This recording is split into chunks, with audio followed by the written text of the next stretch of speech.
तो कम से कम मिथुन राशि, वृषभ राशि वाले जातक लोगों को इससे बचने के लिए कुछ उपाय अवश्य कर लेने चाहिए। तो आज के दिन आपको क्या करना है राशि अनुसार वो मैं आपको बताऊंगा, और इस जो ग्रहण से अपने परिवार को कैसे बचाएं वो भी बहुत ज्यादा महत्वपूर्ण होता है। तो आपको करना यह है कि आप थोड़ा सा कुशा ले आइए और थोड़ी सी तुलसी की पत्तियां ले लीजिए। अपने घर में जो अन्न भंडार है उसमें अगर आप रख देते हैं, उसमें डाल देते हैं, तो आपके घर में जो भी ग्रहण का दोष है वो प्रभावित नहीं कर पाएगा।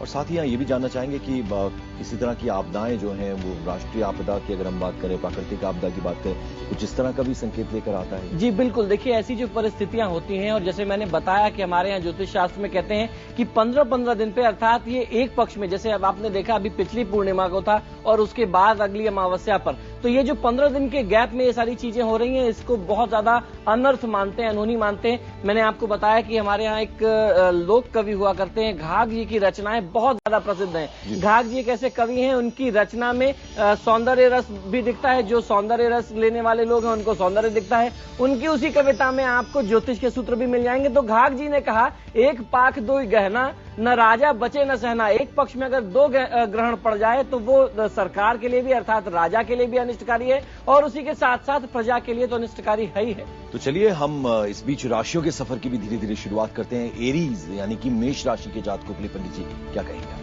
मेष राशि वाले जातक लोगों के लिए ग्रहण कुछ खुशखबरी लेकर के आ सकता है। आपके जो भी रुके हुए कार्य थे, व्यापारिक लाभ मिल सकता है, या जो भी आपकी आर्थिक समस्याएं थी वो दूर जा सकती हैं।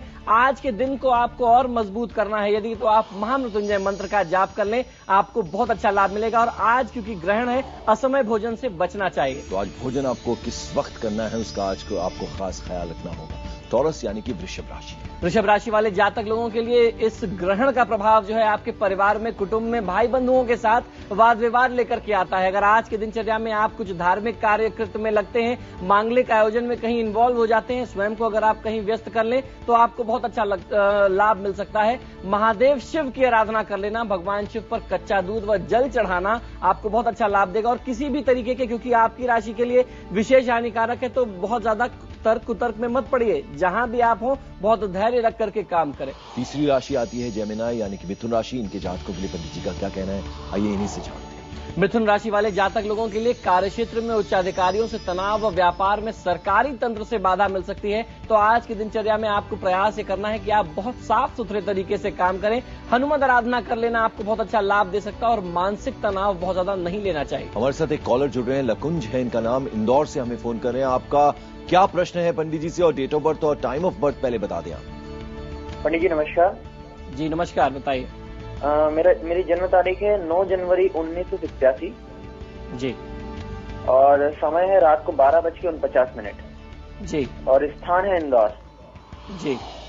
अपने करियर और व्यक्तिगत संबंधों के बारे में कुछ जानना चाहता हूँ। जी देखिए, ये समय आपके कार्यक्षेत्र के लिए बहुत उत्तम समय है। इस समय में आपको लाभ मिल सकता है। और जहां तक आपने व्यक्तिगत संबंध की बात की, तो ये समय आपके लिए प्रेम संबंधों के लिए भी बहुत महत्वपूर्ण है, क्योंकि शुक्र की दशा चल रही है और शुक्र की अंतर्दशा है, और शुक्र भाग्य भाव का स्वामी है। तो आपको चारों तरफ से शुभ समाचार और अच्छे लाभ ही मिलने के योग दिखते हैं। और अब अमित है हमारे साथ, कोटा से हमें फोन कर रहे हैं। अमित, डेट ऑफ बर्थ और टाइम ऑफ बर्थ बताएं, और फिर आप अपना क्वेश्चन कर सकते हैं पंडित जी से।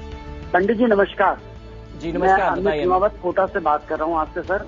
मेरा जन्म तारीख 27/8/1965, 6:32 PM जी, उज्जैन का है जी।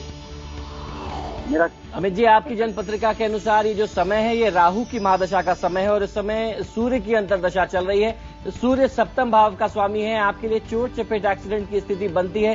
प्रॉपर्टी में या किसी के साथ पार्टनरशिप में निवेश मत करिएगा अभी कुछ दिन।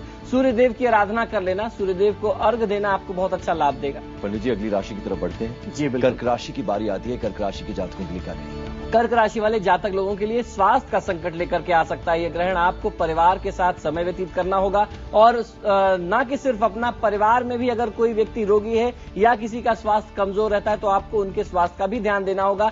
कहीं समाज में, अपने मित्र मंडली में अगर बातचीत करें तो बहुत सोच समझ करके बात करें। आपकी बात को अन्यथा लिया जा सकता है, कहीं मिसअंडरस्टैंडिंग की भी संभावना दिखाई देती है। अब बारी आती है लियो, सिंह राशि की। सिंह राशि वाले जातक लोगों के लिए कार्य क्षेत्र में व्यापार में सफलता, अचानक यात्रा से तनाव मिल सकता है, तो आपको व्यापार से तो लाभ मिलेगा। अगर यात्रा का प्रसंग आए तो आप उसको मना कर दीजिए, उसको टाल दीजिए। मां अन्नपूर्णा की आराधना करना आपको लाभ मिलेगा और जैसे मैंने बताया यात्रा नहीं करना चाहिए। पंडित जी, सूर्य ग्रहण चूंकि भारत में नहीं दिखेगा, लेकिन आपने कहा कि सूतक जो है वो लग चुका है जी, तो ये किस तरह से भारत के परिप्रेक्ष्य में अगर हम बात करें तो यहाँ जो रहने वाले लोग हैं उन्हें किन किन बातों का ख्याल रखना है? आपने कुछ बताई हैं, कुछ और अगर आप बताना चाहें? जी बिल्कुल। देखिए, अगर भारतीय परिप्रेक्ष्य में बात करते हैं तो भारत के परिप्रेक्ष्य में राजनीतिक उथल पुथल की स्थिति है, प्राकृतिक आपदाएं विपदाएं हमारी जनता को झेलनी पड़ सकती हैं, तो हर व्यक्ति को ये प्रयास करना चाहिए ऐसी किसी भी घटना पे, जैसे मैंने पहले भी बताया कि अगर ऐसी कोई घटना होती है जब सूतक लग जाता है, उस समय से लेकर के ग्रहण पर्यंत सारे देवी देवता जो हैं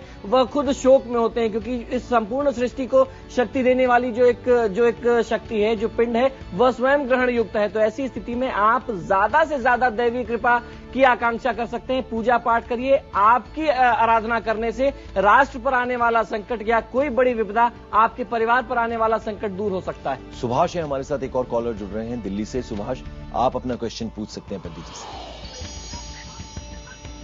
सुभाष, आपको मेरी जी हेलो जी, आप अपनी डेट ऑफ बर्थ बताएं। पंडित, मेरी डेट ऑफ बर्थ है 12/11/1958। जी, समय बता दीजिए। पंडित जी, आपने ना पीछे मेरे को बोला था मेरे कई पैसे फंसे हुए थे, आपने बोला था आपको पैसे मिल जाएंगे। जी, जन्म समय बताइए। सुभाष जी, जन्म का समय बता दीजिए। समय शाम के 5:30 बजे। तो क्या जानना चाहते हैं अभी आप? पंडित, मेरा हिसाब तो हो गया, वो बोला मैं पैसे दे दूंगा, क्या मुझे उससे पैसे मिल जाएंगे? आपने बोला था आपका हिसाब सही हो जाएगा। मैं लाल चंदन का टीका लगा के गया था तो उसने मेरा हिसाब तो सही कर दिया।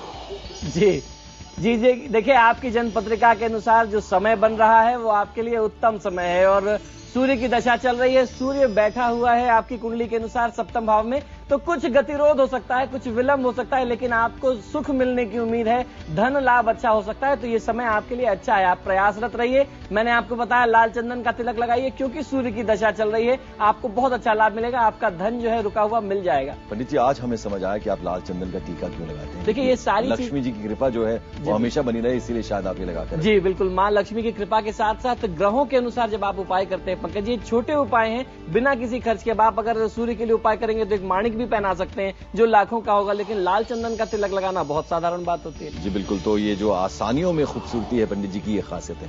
वर्गो यानी कि कन्या राशि, कन्या राशि वाले जातक लोगों के लिए आर्थिक हानि व धनाभाव समक्ष आ सकता है, तो आज के दिन जो है ये आर्थिक हानि से बचना चाहिए। शत्रु बाधा भी संभव है, तो आज के दिन किसी से वाद विवाद में न पड़े। जो आपके पुराने शत्रु थे, आज उनसे अगर सामना होता है तो स्वयं आप बहुत धीरज धारण करिए, अपने व्यवहार को बहुत ज्यादा आप संयमित रखिए। हर व्यक्ति से अपने कार्य की जुड़ी गुप्त बातें न करें और आज की दिनचर्या में निवेश से तो बचना ही चाहिए। इन्वेस्टमेंट आज के दिन आपको बिल्कुल नहीं करनी है, ये पंडित जी आपको सलाह दे रहे हैं। लिब्रा यानी कि तुला राशि, तुला राशि वाले जातक लोगों के लिए आपके ऊपर व्यर्थ का व्यवहार लेकर के आया ये सूर्य ग्रहण। कार्य क्षेत्र में व्यर्थ की भागदौड़ और तनाव की स्थिति बने रहने वाली है।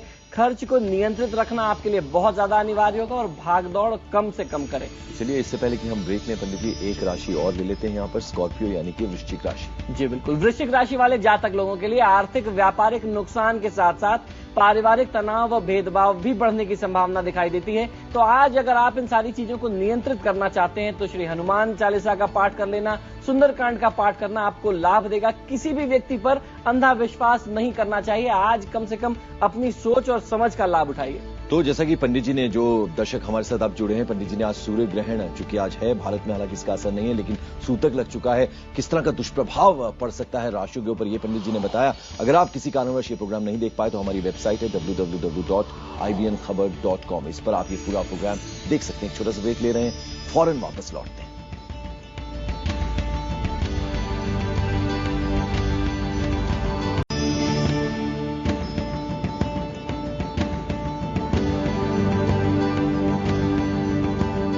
ब्रेक के बाद आपका स्वागत है। आप देख रहे हैं हमारी खास पेशकश आपकी किस्मत। आचार्य पंडित वैभवनाथ शर्मा अब तक हमें 8 राशियों के बारे में बता चुके हैं। सूर्य ग्रहण का क्या दुष्प्रभाव हो सकता है, उससे कैसे बचा जा सकता है। हालांकि भारत में सूर्य ग्रहण नहीं दिखाई देगा, लेकिन फिर भी उस बारे में पंडित जी ने बताया है। अब बारी आती है सेजिटेरियस यानी कि धनु राशि।